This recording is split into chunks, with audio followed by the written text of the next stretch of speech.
Good afternoon. It's really a pleasure for me to be invited to the first Endocairo Congress of Advanced Endoscopic Surgery. And I'm Matteo de Notaris. I work in Italy, in Benevento. I would like to thank for this kind invitation Professor Nasser, Professor El Saman, Professor El Rifai. Today I will speak about endo and exoscopic transorbital perspective of the skull base, anatomical basis, and future landscapes. I have no conflict of interest, and first of all, I would like to stress the concept of the laboratory of surgical neuroanatomy, where I work for many years and actually still working there, because it's a lab of new ideas that you can share worldwide. It allows you anatomical knowledge, surgical education, and quantitative analysis, the possibility to compare approaches in terms of real minimally invasive, not only ideas, but mathematic model applied to surgical approaches. And then when the anatomy became reality, because anatomy is not only an idea, it can be reality. And I'm part of this process when, first of all, we start to study the endonasal approach for aneurysm more than 10 years ago. Then we use it in surgical operation to clip a vertebral pica aneurysm from using an endonasal approach. And then we start to study the possibility to work and to operate the brainstem. And then we operate many lesions of the brainstem during the next years. And then we use the multiportal approach, transorbital and endonasal. And then we start to working on petroclival meningiomas using those wonderful approaches. We published all our results on peer-reviewed journals, and actually we are working on the upper eyelid approach. I will speak today about this approach, the transorbital approach, because it opens a new perspective, a new neurosurgical perspective, very, very interesting and very, very useful for many skull-based lesions. First of all, I would like to tell you that the assumption is that the anterior and middle cranial fossa represent the superior and lateral boundaries of the orbital cavity. This is the assumption. And then in the last years, this transorbital approach was seen as a surgical corridor. I mean, a straightforward surgical corridor, and then a 20 minutes approach is not very complex. It's not like the middle fossa approach operate through the temporal bone. So this is a kind of eye that allows the possibility to work in this area of the skull base, working on the optic nerve, carotid artery, frontal and temporal lobes, and even the sylvian fissure. So we can use it, a basic approach to enter the intral and extraconal space. Then we can work to the great and lesser stenoid wing, to the frontal and temporal region, to the optic canal and nerve, and then we have an advanced transorbital approach that allow us to work on the cavernous sinus, the medial cave, the petrosapex, the posterior fossa, and all the structure that are inside this region. So this is the bone on the left side, in which we see the superior orbital fissure, the inferior orbital fissure, the optic canal, anterior and posterior, ethmoidal arteries canal. Just to situate and just to understand, we are working in this area. Then we start from the skin, and we have, if we divide the eye in 4 quadrants, we work only on the superolateral quadrants, and we start our skin incision here, and then we dissect the levator palpebrae muscle from the orbicularis oculi muscle, and you have to just cut the orbicularis orbital muscle without touching the levator palpebra, otherwise we will have ptosis. So we work in this plane, and then we start to dissect the periorbit here, just touching the bone, and then we proceed to our approach. To the first structure that we will see is the frontal process of the zygoma. Then we start from the lateral plane, and then we move the orbital content medially in order to reach the bone and to enter with our endoscope inside. Then very important to maintain the integrity of the periorbital at this point. Then we will find first the inferior orbital fissure, because the inferior orbital fissure is the more ventral structure, and then we move over, move the endoscope cranially to found the superior orbital fissure, and then we expose completely the structure. Then we perform the craniectomy.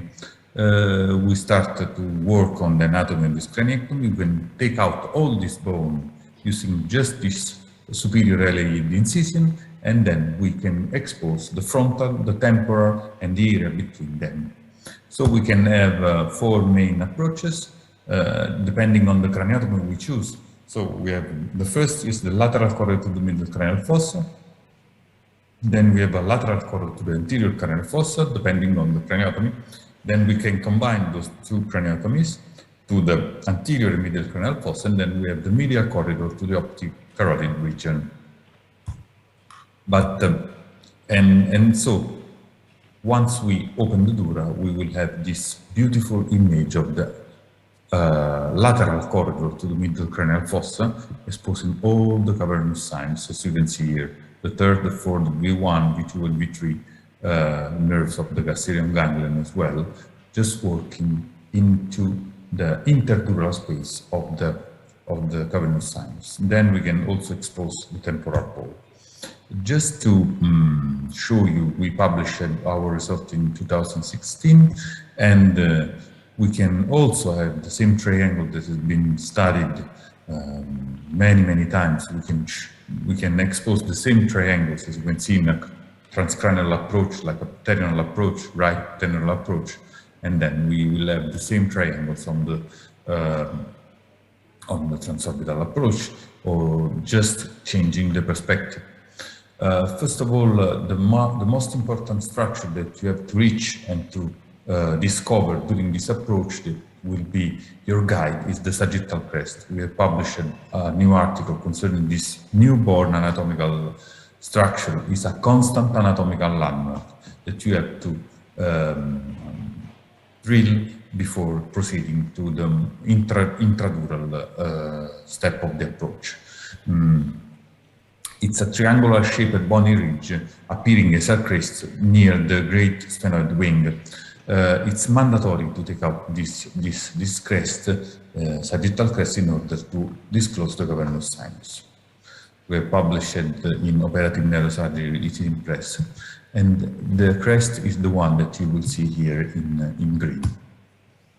Once you drill out the sphenoid bone, you will go medially and you will see this crest, and you have to take out in order to start your the exposure of the meningorbital band and to open the interdural space of the cavernous sinus. So if you see only just the bone, this is the crest. Once again, if you want to discover the cavernous sinus completely, you have to take out this crest. And then we can move the endoscope upward to the frontal pole, or we can move it in the middle, in the sylvian fissure. We have this beautiful image of the middle cerebral artery, and then we can move it also to the optic canal and to the carotid segment, to the paracellular segment of the internal carotid artery, both clinoidal or supraclinoidal carotid artery. Then we can also take out the bone of the petrous apex and move to the posterior fossa, just in the posterior part of the gastrium ganglion. We have to cut the middle meningeal artery and to expose the greater superficial petrosal nerve, and then we can drill out this part of the bone conceding to the petrous apex, and then we expose the posterior fossa. The posterior fossa can be beautiful seen through this approach. As you can see here, then we can see the acousticofacial band on the internal acoustic meatus. This is the lateral mesencephalic view of the posterior fossa. Obviously, when you work very deep and you move your working space medially, your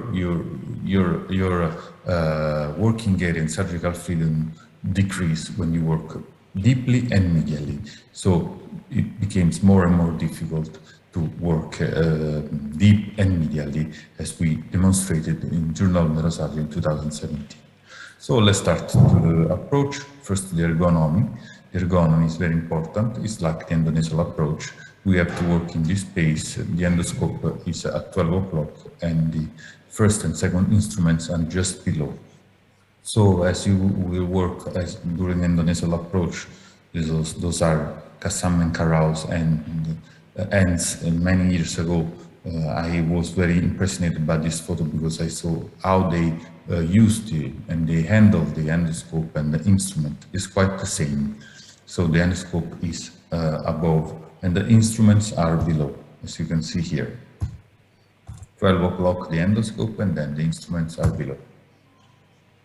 Why we use, I speak about the exoscopic view of the transorbital approach, because we start to use the exoscope during the first step of the approach. Why? Because when you work at the beginning and use the endoscope to enter this virtual space, the endoscope occupies a lot of space and you need to work it's quite difficult to work in this condition. For this reason, the exoscope is, gives you the opportunity to have a camera working out of the surgical field and illuminate your surgical field without occupying any space. So the surgical freedom, if we consider the exoscope in green and the endoscope in red, the surgical freedom is maximal at the beginning for the exoscope and minimum for the endoscope, and then it changes perfectly when we work deeply and we need to use the endoscope, because the exoscope don't give you the same illumination that you need. Those are our findings. What do you need in the operating room to work with the transorbital approach? Endoscope, exoscope, endoscope control unit, skull-based set, Doppler probe for carotid, longer aspirator, ultrasonic aspirator, and of course neuronavigation. Further application for the pressurized spatula for the eye, not to injure the eye, but those are sort of only ideas.